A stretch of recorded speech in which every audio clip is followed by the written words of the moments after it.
Welcome back to Wrestling Flash. If you are new, be sure to like and subscribe for more wrestling content.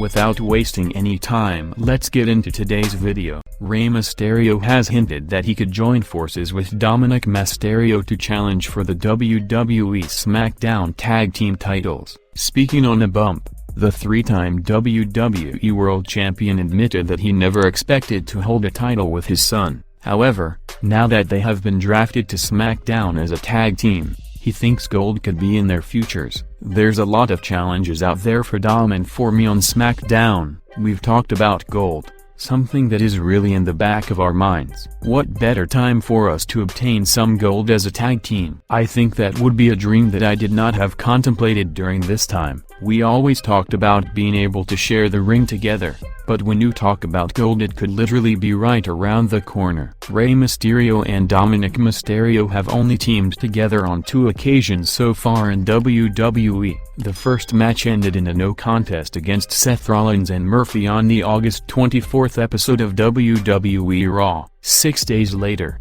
the Mysterios picked up a victory over the same opponents at the WWE Payback pay-per-view. Rey Mysterio and Dominick Mysterio were selected by SmackDown as the number 14 draft pick on the first night of the 2020 WWE Draft. The Street Profits, meanwhile, were drafted as the number 4 pick by the Blue Brand on the second night of the roster changes. Unless there is a title change before Survivor Series, the Street Profits will face Raw Tag Team Champions Kofi Kingston and Xavier Woods. As for Dominick Mysterio, he has not yet competed in a match since swapping Raw for SmackDown. He has, however, still appeared on Friday nights in segments involving Murphy and his sister, Aliyah Mysterio. There are rumors about how Sasha Banks and Booker T have bad blood between them. Booker T even said on air how he does not like Sasha Banks on the Hell in a Cell kickoff show. It might be an in-character comment, but fans attacked Booker on Twitter. In his latest Hall of Fame podcast, Booker clarified his beef with Sasha Banks. Fans need not to worry about his relationship with the boss. The 5-time world champion started by saying, "I don't care what people think and what they say about me. That's my opinion if I like someone or I don't like them." He named Sami, Zayn and Bayley in the process, saying no one will blow up the internet. Whatever the Hall of Famer and SmackDown Women's Champion have is between them, and they will figure it out. Their relationship is no one else's concern. Sasha Banks and I is something that her and I have to hash out. This is between us. It's not between anybody else except Sasha Banks and myself. Booker T says Sasha Banks's attitude rubs him in the wrong way. Booker T gave the boss props for becoming the new SmackDown Women's Champion as well as a 5-time Women's Champion. He appreciates certain things about her. "I gave her a test on Talking Smack, and she passed. I asked her, where does she think she ranks as far as females of all time? She gave the right answer. She said she is number 1, number 2, number 3, number 4. Number 5 of all time. I could appreciate that. However, her attitude is something that Booker T does not like. He does not hate her, but there is some animosity. Sasha Banks, she rubs me the wrong way a little bit. It could be her attitude. The thing is, I'm sure you people out there who perhaps made those comments, I'm sure someone that you've met rubs you the wrong way and perhaps is not your favorite person. I did not say I hate her. I said I did not like Sasha.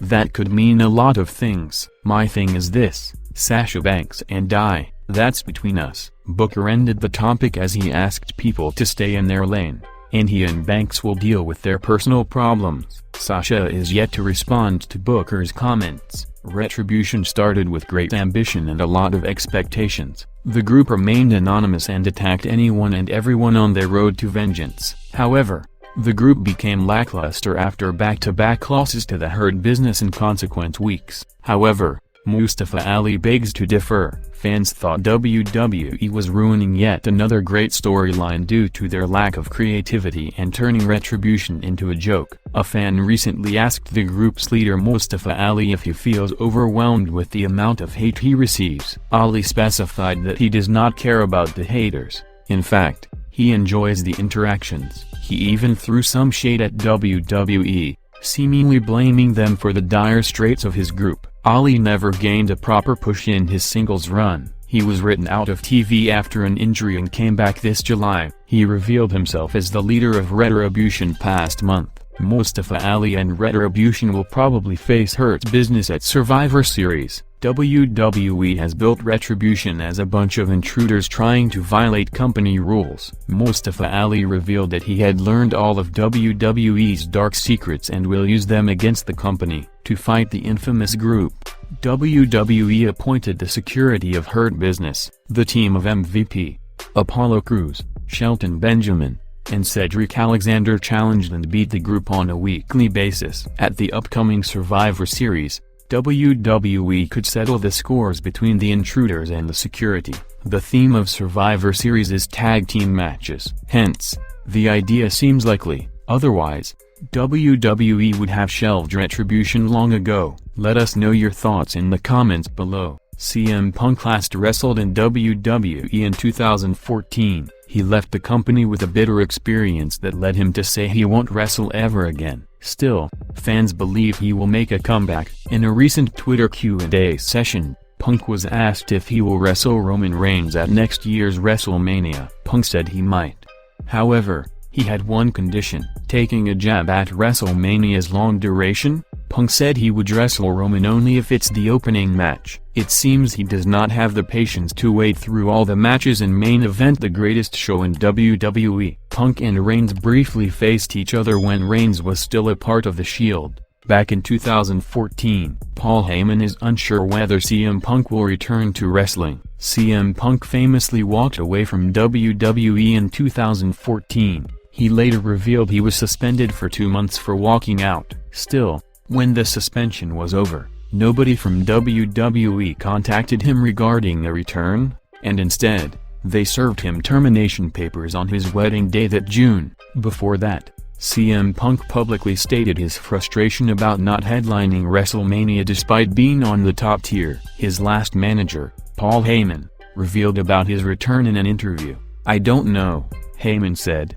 "That's certainly up to CM Punk, maybe Vince McMahon, or both. On that one, I really have absolutely no clue. You'd probably know far better than I." AEW's founder Tony Khan approached CM Punk for the promotion, but Punk demanded a huge amount of money. Punk has stated from time to time how he will be back if the money is right. As for Roman Reigns, he is currently the Universal Champion on SmackDown. There are rumors that he and The Rock might go head-to-head at next year's WrestleMania. Survivor Series has just been announced a few days ago and things have already started to heat up. The PPV will also mark 30 glorious years of the Phenom, The Undertaker. After making his presence strongly felt on Raw since being drafted with Alexa Bliss, Wyatt has now taken to social media to send a message to a special someone. The number 1911 is easy to guess, as it denotes the date of this year's Survivor Series. But who can the Fiend possibly be targeting? In the previous edition of Raw,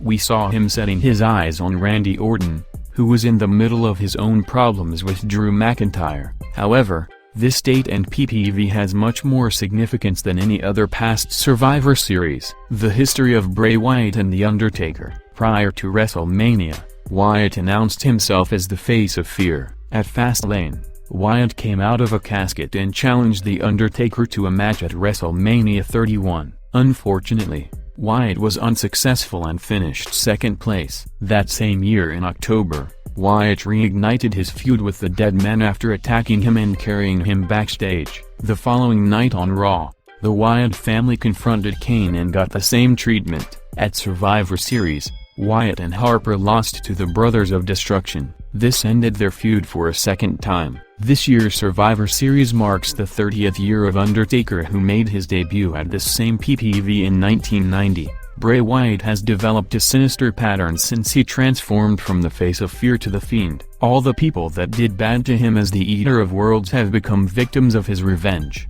Daniel Bryan had attacked the Wyatt family after being a part of the group. Years later at Survivor Series 2019, The Fiend defeated Bryan for the Universal Championship. With the highly anticipated 30 Days of the Dead Men coming up, WWE fans have started. Bray Wyatt was on the high in 2014. He then started a feud with John Cena and lost his first WrestleMania match to him at the 30th edition. 6 years later, Wyatt got his revenge on Cena by annihilating him at WrestleMania 36 in his Fiend avatar. This week on Raw, we saw Fiend staring at Randy Orton in the last segment. This is another part of the pattern of the Fiend. Many years back, Randy Orton had burned down Wyatt's house where Sister Abigail lived. This Sunday marks 30 years of The Undertaker. If the dead man shows up at the show, we shouldn't be surprised to see the Fiend coming after him.